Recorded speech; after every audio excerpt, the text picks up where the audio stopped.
All right, welcome back to the shop. So this morning this 1961 M422A1 Mighty Mite showed up. It doesn't run right now. It used to run, but it's been sitting for a while and it won't start right now. So our goal today is to troubleshoot it, see if we can get it running. Don't know if it's in ignition, don't know if it's in the fuel system. But once we push it out of here and get it in the shop, we'll figure it out. But look at this girl, she is beautiful.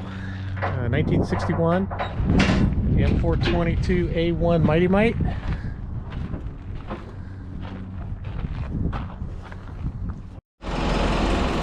All right, so we got her running. So what happened is the coil went bad. Do you have the old coil? So here's the coil here. I tested it and we were getting power to it. The points were working. We're not getting any spark. You can see how the top of this is popping out. And when I pulled it out, it had some of the oil on the outside that had been leaking. So we robbed the coil off of my Mighty Mite and put it in there, and that's it. It's running good now.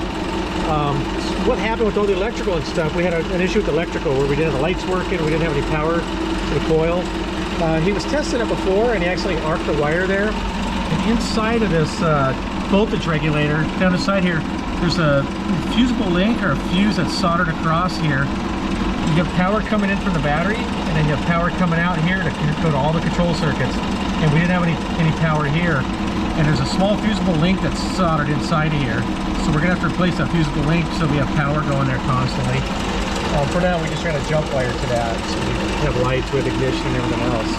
But so it's basically we just had to work it out. We had to see if we had spark. We didn't have spark, so we just had to work through the system, find out why we didn't have it.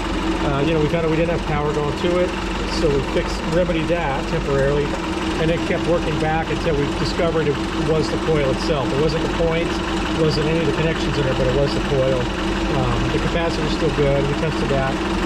So this one's good. We just need to fix a small oil leak on it, fix that electrical, and then she's gonna be back on the road.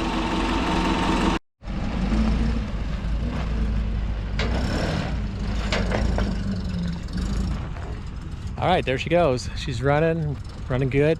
So anyways, thanks for watching. If please hit the like button, and then please subscribe if you haven't already. And thanks for watching.